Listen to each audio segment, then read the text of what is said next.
what's going on, guys? It's your boy. Welcome back to another video. So today is September 5th, and the movie Spider-Man Across the Spider-Verse is officially out on Blu-ray, and I'm very, very excited. I'm going to dive into that and watch it a bunch of times, and I might make another video talking about it at some point this upcoming week. But I wanted to go ahead and talk about movies this year as a whole. Yo, it's Future Editing Blake. I just wanted to give a fair warning. My ADHD has been ADHDing in this video, so it's going to be all over the place, so buckle up.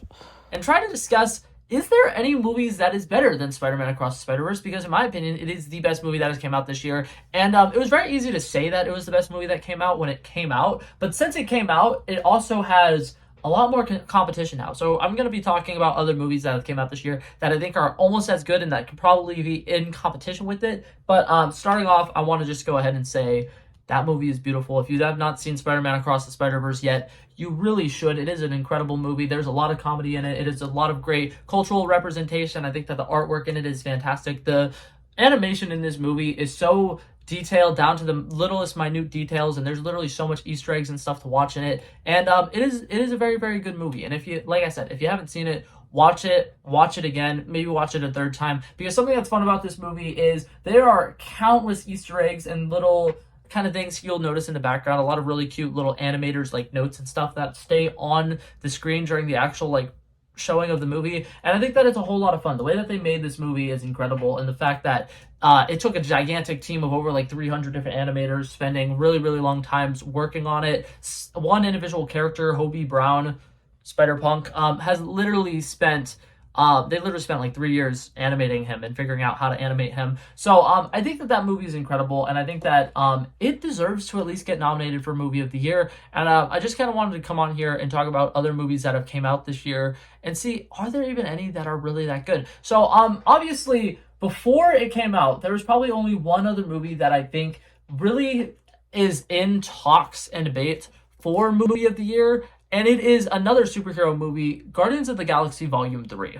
That movie was really, really good. James Gunn did a great job of narrowing that down and cutting it down into like a perfect movie that flowed incredibly well, kept you on the edge of your seats the entire time. The soundtrack was honestly just as incredible as the first two soundtracks for those movies, and I think it was a beautiful tie-off for that trilogy. I think that that movie coming out really kind of helped a lot of people who were like, superhero fatigue is a massive thing, and then that movie kind of dropped and people were just like, okay, no, good superhero movies are still a thing.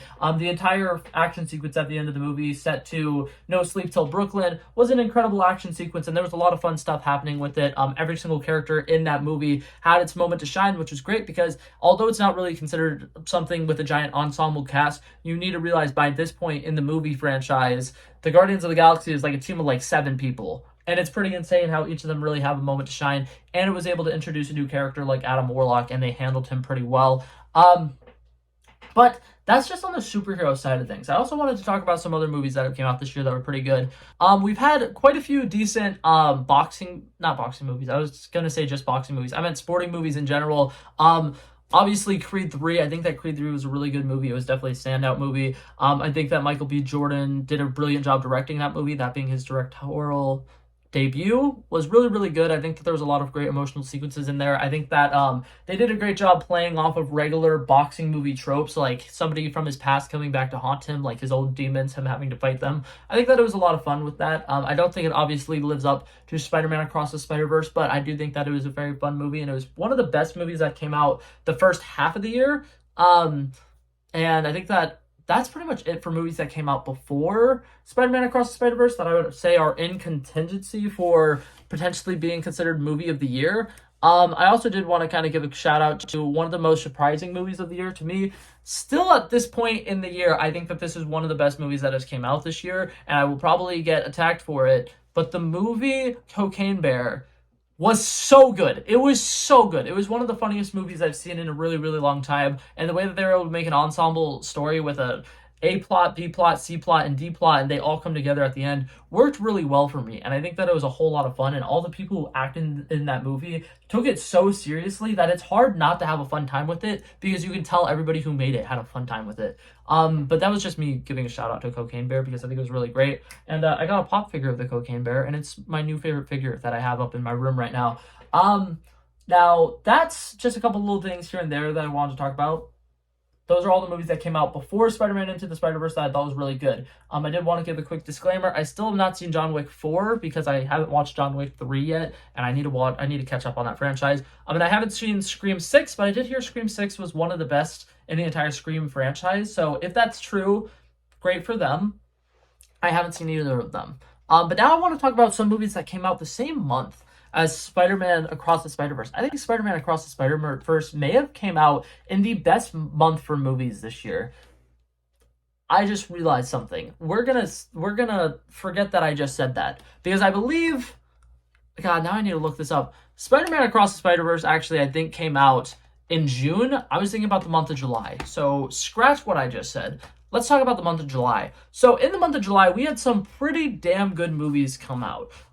Some of the movies, obviously, Mission Impossible: Dead Reckoning Part 1 was insanely good. It was really, really good. Tom Cruise does it again. There's a lot of great action sequences in it. Crap, I'm blanking on her last name right now. Oh, Haley Atwell. There we go. Haley Atwell in that movie has such a great captivating performance or whatever. I definitely think as of right now, she's probably my top pick for the actress award, what actress of the year award for the Oscars or whatever. I definitely think she's up there because I'm trying to think about any other performances that have came out this year, but I really can't think of any. She was the leading co-star or whatever with Tom Cruise, and she literally stole the show from Tom Cruise. And for anybody who doesn't realize how huge of a thing that is, Tom Cruise has been like the guy in Hollywood for almost like 30 years now. So that's a pretty huge deal. And I think that she was fantastic in that movie. I think that movie had some of the best action of the year as well. I think that a lot of the tension and stakes in it was really, really good. And despite the like human antagonist not being super duper intimidating, I do think that the entity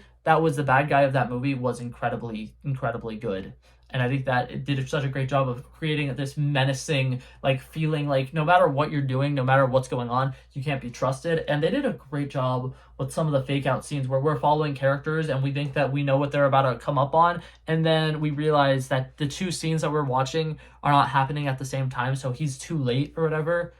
Great movie, really, really good. One of my favorite movies that came out this year, and that one was a great theatrical experience. But now that we're talking about great theatrical experiences, let's talk about the following week. The week literally right after that, Oppenheimer and Barbie come out same weekend. Both of them incredible movies in their own rights. Oppenheimer, I think, is a really, really good movie. Once again, kind of a spectacle. You really should have seen that in theaters. I don't think that that's a movie that I would get on Blu-ray and I would rewatch at my house. It just doesn't feel like that kind of movie. It's a 3-hour-long movie. They're talking about a lot of stuff. There's a lot of very heartfelt moments, a lot of very, like, dark, philosophical, not philosophical. Is philosophical the word that I meant to say? I don't know, just a lot of people discussing, like, oh my god, should we even be making this? Is this an unethical thing for us to do? This is terrible. We're gonna kill a lot of people and cause a lot of destruction. And, like, the sequence with, God, I'm blanking on the name, which is really bad because he's, like, one of the greatest scientific minds of all time. Albert Einstein. The scene with Robert Oppenheimer and Albert Einstein where they're talking about how they may have just given the world the, thing that it takes to destroy the world or whatever, and they talk about how they're going to be setting the entire world on fire and they're ultimately dooming the world by creating this bomb or whatever. And I think everything with that is really good. I think that Cillian Murphy probably is getting the best actor award right now. As of right now, I think that he definitely has got to be up there. His performance as Robert Oppenheimer was insanely good.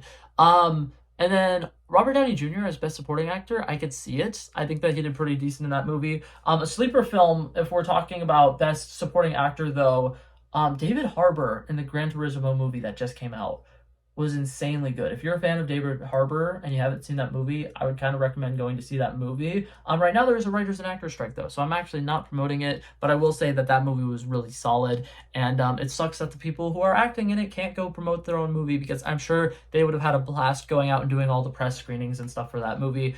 But yeah, so talking about overall movies, you gotta talk about success, right? And something that I haven't gone to was box office success, which, speaking of which, now the high and grossest movie of the year, Barbie. Let's talk about it. Fantastic movie. I think the overall story is fantastic. I think that all the acting in it was fantastic. The cold open, does it count as a cold open for movies? A cold open is like what they call like the first scene of a TV episode. So something about that felt wrong. But the opening sequence of Barbie and how it's like literally perfectly framed and pictured with 2001's A Space Odyssey was really cool. It was very revolutionary. The way that they kind of started off as kind of like a little like infomercial, talking about how Barbie is such an empowering thing and it's been inspiring women for years, and it shows that women can do anything and they can be anything and they can follow any career path that they want to, because go women, right? And then it goes into, Barbie Land, and Barbie Land is such a cool magical place, and there's so many cool like musical sequences in this. It's not fully a musical, but it does a great job of like hitting all the notes that you would want a musical to have. And then something that I really like about it is all of the parallels with the Wizard of Oz, and it like doesn't even stray away from the fact that it's paralleling the Wizard of Oz, because it literally has, what's it called? The movie theater in Barbie Land is showing The Wizard of Oz. Like when she drives past it in one of the first scenes or whatever, it says now showing Wizard of Oz. And then the final sequence where the, what's it called, creator, wait, no, is it the creator of Barbie? It might just be Will Ferrell's character, the like CEO of Mattel, is telling them how their story is going to end or whatever. And then everybody in Barbie Land is just like, but what about Barbie? How does her story end? And then the creator of Barbie shows up and like walks her away or whatever, and then they all like wave goodbye. It's literally the Wizard of Oz. If you guys haven't seen Barbie and you haven't seen the Wizard of Oz, watch them at the same time. Like put one on your phone screen and one on your TV screen. You'll notice it's the exact same movie, but one has like Ken's talking about beaching each other off. The humor in Barbie was incredible, by the way. Like Ryan Gosling, I feel really, really bad because I was 100%, I'm not even going to lie about it.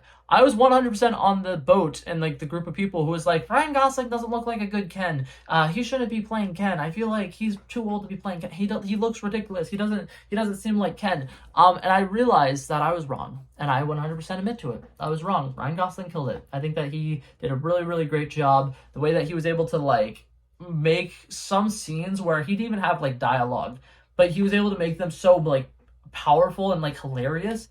Insane. Like that guy's acting with like just his body language and his facial expressions is fantastic. Like the scene where he's walking down, I can't remember the name of the city or whatever, but the city where it's just like a bunch of men being like super men, whatever, like just manly mans. And he's just going around and he's just like, oh my god, that stuff is so cool. And then he sees the one guy who tells the girl to talk to the hand, and he just look as sassy as he can.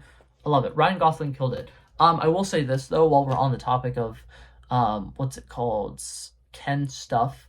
I just want it to be known, my fan casting for Ken, and somebody who I definitely think could have done it, but I apparently was wrong. And I blame Toy Story 3 for this. I thought Ken was somebody who had brown hair, because in Toy Story 3, this is what Ken looks like, right? Look at that version of Ken, right? For one, he gets kind of like light brown hair. He doesn't have blonde hair, which my bad. I didn't know that. But I thought that that's what Ken looked like, right? So, get that in your mind.